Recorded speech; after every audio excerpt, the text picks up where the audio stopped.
සුබ දවසක් කියලා පිළිගන්නවා අදත් MRSS YouTube channel එකට. ඉතින් අදත් අපි ඔයාලට වෙනස්ම විදියක වීඩියෝ එකක් ගෙනල්ලා තියෙනවා. මීට කලින් අපි තවත් වීඩියෝ එකක් ගෙනල්ලා තියෙනවා ඒ වගේම රහස් භාෂා ගැන. ඉතින් අද ගෙනල්ලා තියෙන්නේ මිනිස් දින හා සම්බන්ධ ගැටලුවක් ගැන. අපි වීඩියෝ එකට යමු. මේ ගැටලුවේදී A B C කියලා පුද්ගලයෝ 3 දෙනෙක් ඉන්නවා. ඒ අයට තියෙන්නේ එකිනෙකාට වෙනස් කාර්යක්ෂමතාවයන්. ඉතින් එයාලට මේ වැඩේ නිම කරන්න ගතවන කාලයන් වෙනස්. දැන් අපි බලමු මේ ගැටලුව විසඳන්නේ කොහොමද කියලා. දැන් අපි බලමු ප්‍රශ්න මොකක්ද කියලා. Aට සහ Bට කිසියම් වැඩක් නිම කිරීමට දින 6ක් ගත වේ. Bට සහ Cට එයම සිදු කිරීමට දින 10ක් ගත වේ. A, B හා C යන තිදෙනාම එකතු වී එම කාර්යය සිදු කිරීමට දින 4ක් ගත වේ නම් A හා C එකතු වී එම කාර්යය සිදු කළහොත් එය නිම කිරීමට ගතවන කාලය සොයන්න. මේ ගැටලුව මිනිස් දින හා සම්බන්ධ ගැටලුවක්.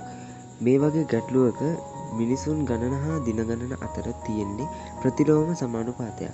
ඒ කියන්නේ මේ ගැටලුවෙන් කියවන වැඩය කරන්න වැඩි මිනිසුන් සංඛ්‍යාවක් ඉන්නවා නම් ඒ වැඩේ නිම කරන්න ගත වෙන්නේ අඩු දින ගණනක්. නමුත් ඒ වැඩේ කරන්න ඉන්නේ මිනිසුන් අඩු ප්‍රමාණයක් නම් ඒ වැඩේ නිම කරන්න ගතවන දින ගණන වැඩි. මුලින්ම අපි ගැටලුවේ දීලා තියෙන තොරතුරු මේ විදියට සටහන් කරගමු. ගැටලුවේදී මුලින්ම කියනවා A කියන පුද්ගලයා හා B කියන පුද්ගලයා එකතු වෙලා මේ වැඩේ කරනවා නම් එයාලා දෙන්නට මේ වැඩේ නිම කරන්න දින 6ක් ගත වෙනවා කියලා. ඉතින් අපි ඒ තොරතුර මෙහෙම ලියාගනිමු.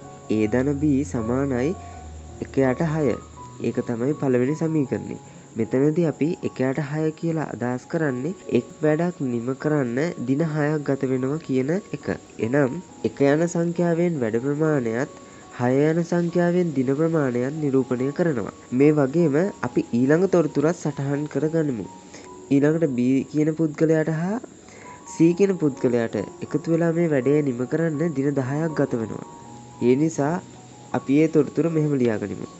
B ධන C සමානයි 1යට 10. ඒ තමයි දෙවෙනි සමීකරණය. මෙතනදිත් කලින් වගේම 1 යන සංඛ්‍යාවෙන් වැඩ ප්‍රමාණයත් 10 යන සංඛ්‍යාවෙන් ගතවන දින ගණනත් නිරූපණය වෙනවා. හොඳයි. දැන් අපි මේ ගැටලුවේදී අවසාන තොරතුරු විදියට කියනවා ABC කියන පුද්ගලයෝ 3 දෙනාම එකතු වෙලා මේ වැඩේ කළොත් ඒ වැඩේ නිම කරන්න දින 4ක් ගත වෙනවා කියලා. අපි ඒ තොරතුරත් කලින් වගේම ලියාගමු. A ධන B ධන C සමානයි 1යට 4. මේ තමයි තුන්වෙනි සමීකරණය. මෙතනදිත් 1 යන සංඛ්‍යාවෙන් වැඩ ප්‍රමාණයත් 4 යන සංඛ්‍යාවෙන් දින ප්‍රමාණයත් නිරූපණය කරනවා. හොඳයි. දැන් ගැටලුවෙන් අහන්නේ A හා C මෙම වැඩය කළොත් එය නිම කරන්න ඔවුන් දෙදෙනාට ගතවන කාලය කොපමණද කියලා. ඒක අපි මේ විදිහට ලියාගමු. A ධන C සමානයි ප්‍රශ්නාර්ථ ලකුණක් දාලා ලියාගමු. ඒක තමයි 4 වෙනි සමීකරණය. ඉතින් මේ ගැටලුව විසඳන්න නම් Aට හා Cට වැඩේ තනි තනියෙන් නිම කරන්න ගතවන දින ගණන අපි හොයාගන්න ඕන. දැන් මුලින්ම 3 සමීකරණය බලන්නකෝ. මේකෙදී පුද්ගලයෝ 3 දෙනාටම වැඩේ නිම කරන්න ගතවන කාලය දීලා තියෙනවා. ඒ වගේම ඒ සමීකරණය තුල ඉන්න A පුද්ගලයා හා B පුද්ගලයා කියන දෙන්නට පමණක් ඒ වැඩේ නිම කිරීමට ගතවන කාලය එක සමීකරණයෙන් දීලා තියෙනවා. ඒ නිසා 3 සමීකරණයේ A හා B පුද්ගලයන් වෙනුවට අපිට එක සමීකරණය ආදේශ කරන්න පුළුවන්.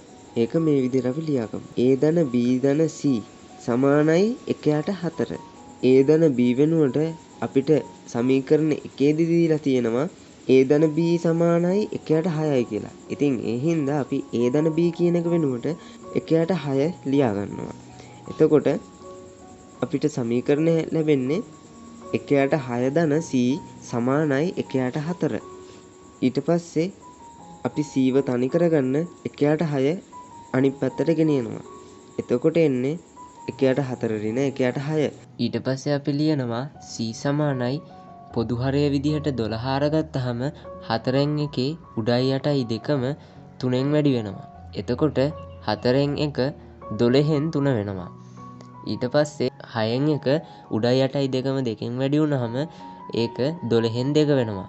එතකොට ඔක්කොම 3 ඍණ 2 යට 12 විදිහට අපි ලියනවා. ඊට පස්සේ ඒක සුළු කරාම C සමානයි 1 යට 12 කියලා අපිට උත්තරේ ලැබෙනවා. දැන් අපි C කියන පුද්ගලයාට පමණක් තනියෙන් වැඩේ නිම කිරීමට ගතවන දින ගණන සොයාගත්තා.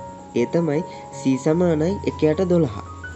ආයෙමත් 3 සමීකරණයට 2 සමීකරණය කලින් වගේම ආදේශ කරලා බලමු. a ධන b ධන c සමානයි 1/4. මේ තමයි අපිට දීලා තිබ්බ සමීකරණය. ඒක තමයි තුන්වෙනි සමීකරණය. ඉතින් මේකේ b ධන c වෙනුවට අපිට සමීකරණ දෙකේදී දීලා තියෙන්නේ 1/10 කියලා. ඉතින් ඒ හින්දා අපි b ධන c වෙනුවට 1/10 දාගන්නවා. එතකොට අපිට එන්නේ a ධන 1/10 සමානයි 1/4 කියලා. ඒව තනි කරගන්න අපි 1/10 අනිත් පැත්තට ගෙනියනවා. එතකොට එන්නේ a සමානයි 1/4 ඍණ 1/10 කියලා. ඊට පස්සේ අපි ලියා ගන්නවා a සමානයි පොදු හරයක් විදිහට 20 අරගෙන ඒ කියන්නේ 4න් 1යි 10න් 1යි දෙකේම තියෙන හරයන් සමාන කරගන්න ඕන. 4න් 1 වැඩි කරන්න ඕන 5න්. ඊට පස්සේ එතකොට 4න් 1 20න් 5 විදිහට අපිට ලැබෙනවා.